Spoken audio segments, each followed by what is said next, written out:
Hello, ഇന്നത്തെ video കുറച്ച് ചട്ടിക്ക് paint അടിക്കുന്നതാണ് കേട്ടോ. വീട്ടിൽ കുറേ സിമെൻറ്റ് ചട്ടികളുണ്ട്. കഴിഞ്ഞ വർഷം പെയിൻ്റ് അടിച്ച് വെച്ചതാണ് കേട്ടോ. ഇത് കഴിഞ്ഞ വർഷത്തെ പെയിൻറ്റ് ഞാൻ സൂക്ഷിച്ച് വെച്ചിട്ടുണ്ടായിരുന്നേ, അതുകൊണ്ട് എനിക്ക് ഈ വർഷം അടിക്കാനും ആ പെയിൻ്റ് ഉണ്ട് കേട്ടോ. അങ്ങനെ ഞാൻ ഓരോ ചട്ടികളും ഇങ്ങനെ നമ്മുടെ തിണ്ടത്തെല്ലാം മതിലിൽ കൊണ്ടുവച്ചിട്ട് അതിലുള്ള ചെടികളൊക്കെ മാറ്റി വെച്ചു കേട്ടോ. എന്നിട്ട് കുറച്ച് പെയിൻ്റ് എടുത്തിട്ട് വെള്ളം കൂടെ ചേർത്തിട്ട് മിക്സ് ചെയ്ത് വെച്ചു. ആദ്യം ചട്ടിയിലുണ്ടായിരുന്ന കഴിഞ്ഞ വർഷം വെയിലും മഴയൊക്കെ കൊണ്ടുവന്നിട്ടുണ്ടായിരുന്ന പായലും അതൊക്കെ ഞാനൊരു കമ്പിച്ചണ്ടി കൊണ്ട് നന്നായിട്ട് ഉരച്ച് കളഞ്ഞ് പിന്നെ നല്ലൊരു തുണി കൊണ്ട് തുടച്ചിട്ടാണ് കേട്ടോ പെയിൻറ്റ് ചെയ്യാൻ എടുത്തിട്ടുള്ളത്. ഇതുപോലത്തെ പരിപാടികളൊക്കെ എനിക്ക് വലിയ ഇഷ്ടമാണ്. കഴിഞ്ഞ വർഷം ഞാൻ തന്നെയാണ് പെയിൻ്റ് അടിച്ചിട്ടുണ്ടായിരുന്നത് കേട്ടോ. അന്ന് ഞങ്ങൾ ഈ മതിലിനും കൂടെ പെയിൻ്റ് അടിച്ചിട്ടുണ്ടായിരുന്നു കേട്ടോ.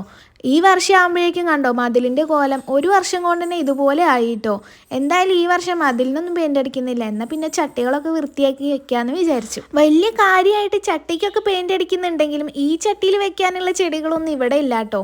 ചെടികളൊക്കെ ഇനി വേറെ എവിടുന്നേലും കൊണ്ടുവന്നിട്ട് വേണം. കഴിഞ്ഞ വർഷം ഇതേ ടൈമിൽ ഒരുപാട് ചെടികൾ ഉണ്ടായിരുന്നെങ്കിലും കുറേ കാട് പിടിച്ച് കിടക്കുന്ന കണ്ടപ്പോൾ ഞാൻ കൊണ്ടുപോയിട്ട് അപ്പുറത്തെ പറമ്പിൽ ഇട്ടിട്ടുണ്ടായിരുന്നു കേട്ടോ. ഒരിടയ്ക്ക് ചട്ടി ഉണ്ടാക്കുന്ന ഭ്രാന്തായിരുന്നേ. അന്ന് കുറേ സിമെൻറ്റ് ചട്ടികൾ ഉണ്ടാക്കിയിട്ടുണ്ടായിരുന്നു കേട്ടോ. കുഞ്ഞി പാത്രത്തിലൊക്കെ നമ്മളെ ഉള്ളിൽ ഇൻഡോറായിട്ട് വെക്കാൻ പറ്റുന്ന കുറേ ചട്ടികളൊക്കെ അന്ന് ഉണ്ടാക്കിയിട്ടുണ്ടായിരുന്നേ. അതൊക്കെ ഇപ്പോൾ പുറത്തെത്തിയിട്ടുണ്ട്. അന്ന് ചെടിപ്രാന്തായതുകൊണ്ട് വീടിൻ്റെ ഉള്ളിൽ വെക്കാനും കൂടെ വേണ്ടിയിട്ട് ചെടിച്ചട്ടി മേടിച്ചിട്ടുണ്ടായിരുന്നു കേട്ടോ. ആ ചെടിച്ചട്ടി ഉണ്ട് വെറുതെ അവിടെ കിടക്കുന്നു. പുറത്തത്തെ പരിപാടി കഴിഞ്ഞിട്ട് വേണം അകത്തേക്ക് കയറാൻ. അന്ന് മേടിച്ച ചട്ടികൾ വെറുതെ കിടക്കുകയല്ലേ, അതിലും കൂടെ കുറച്ച് ചെടി നട്ടിട്ട് വീടിൻ്റെ ഉള്ളിലൊക്കെ സെറ്റാക്കി വെക്കണം. ചില കസിൻസിൻ്റെ വീട്ടിൽ നിന്ന് ചെടി കൊണ്ടുവരാറുണ്ടായിരുന്നു കേട്ടോ. അന്നൊക്കെ കൊണ്ടുവന്ന ചെടി ഇപ്പം ഞാൻ കടയിൽ പോയി ചോദിച്ചു നോക്കുമ്പോൾ അതിനൊക്കെ 600-700 രൂപയൊക്കെയാണ്.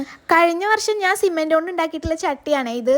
അന്ന് ഞാൻ ഇതുപോലെ ചട്ടി ഉണ്ടാക്കിയിട്ട് 2-3 നല്ല പാത്രങ്ങൾ കേട് വരുത്തിയിട്ടുണ്ടായിരുന്നു. ഈ സമയത്ത് ഒരുപാട് പൂക്കളായിരുന്ന ഒരു ചെടിയില്ലേ, നമ്മുടെ ബൊഗൈൻവില്ല, ആ ചെടിയുടെ 2-3 വെറൈറ്റി ഇവിടെ ഉണ്ടെങ്കിലും ഇപ്പോൾ ഒരു പൂവൊന്നും ഇല്ലാതെ കിടക്കുകയാണ്. ആ ചട്ടിയിലേക്ക് കുറച്ച് എല്ലുപൊടിയും ചാണകപ്പൊടിയും കമ്പോസ്റ്റ് എല്ലാം കൂടെ മിക്സ് ചെയ്തിട്ട് ഞാൻ ഇട്ട് വെച്ചിട്ടുണ്ടായിരുന്നു കേട്ടോ. അതിപ്പോൾ നന്നായി കിളിർത്ത് വന്നിട്ടുണ്ട്.